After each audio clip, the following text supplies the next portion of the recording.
Welcome to Neo Nexus. Subscribe and hit the bell icon for more. For nearly 50 years, one aircraft has defined close air support: the Fairchild Republic A-10 Thunderbolt II, or the Warthog. Built for survivability and firepower, the A-10 is a flying tank, not a fighter jet. Its engines are mounted high, the pilot sits in a titanium bathtub, and its form screams function. The heart of the legend? The GAU-8 Avenger, a 7-barrel Gatling gun firing 30mm shells at nearly 4,000 rounds per minute. The iconic brrrr became a sound of hope for troops and terror for enemies. The A-10 can carry up to 16,000 pounds of bombs and missiles, loitering low and slow to deliver precise, overwhelming force. Its toughness is legendary. Pilots have returned home with missing wings or engines, earning the trust and loyalty of ground troops. The bond between the A-10 and soldiers is rare in military history, making it a symbol of safety and support. As the fleet aged, calls to modernize the Warthog grew louder, especially after upgrades like glass cockpits and precision-guided munitions. Yet the dream was for something more. A leap forward, to carry the Warthog's legacy into the 21st century.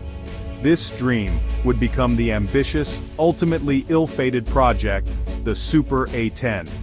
Let's dive into the story of this bold gamble. The Super A-10, or Black Snake project, aimed to bridge the Warthog's old-school strengths with modern battlefield demands. By late 2024, it became a $3 billion effort to transform the A-10 into a next-generation close air support platform. The goal: make it more lethal, survivable, and connected than ever.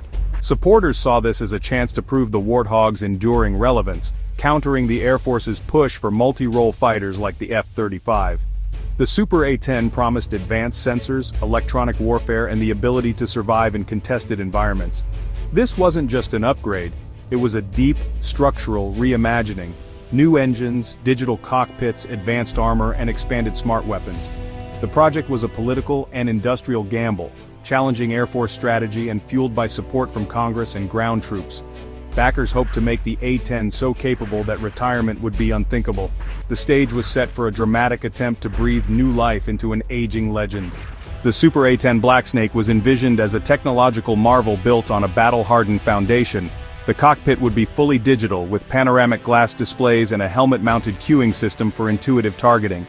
Survivability upgrades included lightweight composite armor and a cutting-edge electronic warfare suite to jam and deceive enemy missiles.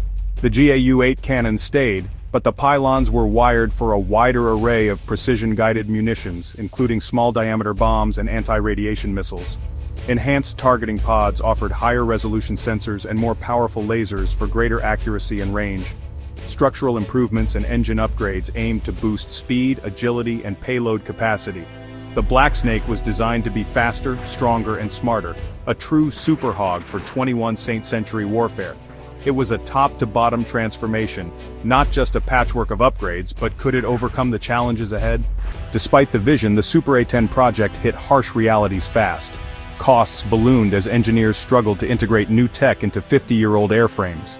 Each aircraft had unique quirks, making upgrades a logistical nightmare and driving up maintenance demands. The Air Force, already investing in F-35S and B-21 bombers, found it hard to justify the expense for a niche platform. More importantly, military strategy was shifting toward peer adversaries like China and Russia, where dense air defenses made slow, non-stealthy aircraft like the A-10 vulnerable. Even with upgrades, the Super A-10 couldn't survive in high-threat environments. The project became a brilliant solution to a problem the military was leaving behind. The Air Force concluded that pouring billions more into the Warthog was a strategic dead end. Only a handful of prototypes were built before the project was quietly cancelled. The dream of a Super A-10 was over. The Super A-10's failure sealed the fate of the entire Warthog fleet. With modernization dead, the Air Force accelerated retirement plans long blocked by Congress. In 2023, the first 17 A-10s went to the boneyard. By 2024, that number more than doubled. The 2025 defense bill lowered the required fleet minimum, signaling the end of the A-10 era. Bases and units across the country began transitioning to new aircraft, F-16S, F-15Xs, and Special Operations Wings. Even the last overseas A-10s in South Korea were scheduled for withdrawal. For pilots, maintainers, and communities, the drawdown was bittersweet. Each jet represented decades of service and a unique bond with ground troops. The process wasn't just logistical, it was the dismantling of a culture built around a legendary aircraft. The Warthog's retirement marked the end of an era in US air power, but the story doesn't end there. The end of the A-10 reflects a fundamental shift in Air Force doctrine. The focus has moved from counterinsurgency to great power competition, facing adversaries with advanced anti-access/area denial, (A2/AD) systems. In this environment, the A-10's strengths, flying low and slow, became liabilities. The new strategy centers on stealth, survivability, and information dominance. Stealth aircraft like the F-35 and B-21 are designed to penetrate enemy defenses and strike from afar. Unmanned systems and networked warfare are the future, with drones acting as loyal wingmen and force multipliers.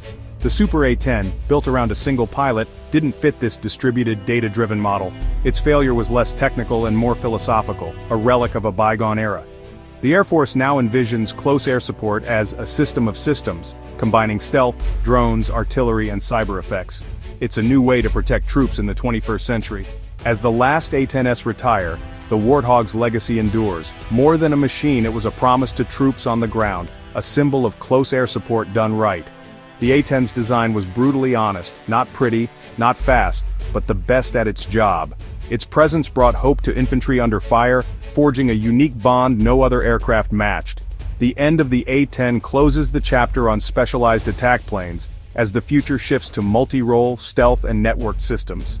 Yet nothing will replace the visceral impact of the Warthog's cannon or the trust it inspired. The A-10 will be remembered as a legend, fought for by its proponents until the very end. Its worth was proven not in dogfights but in the mud and chaos of the front lines. The Super A-10's failure wasn't a failure of spirit, but a sign that war itself had changed. The Warthog was the perfect weapon for its time, and its departure marks the true end of an era in air combat.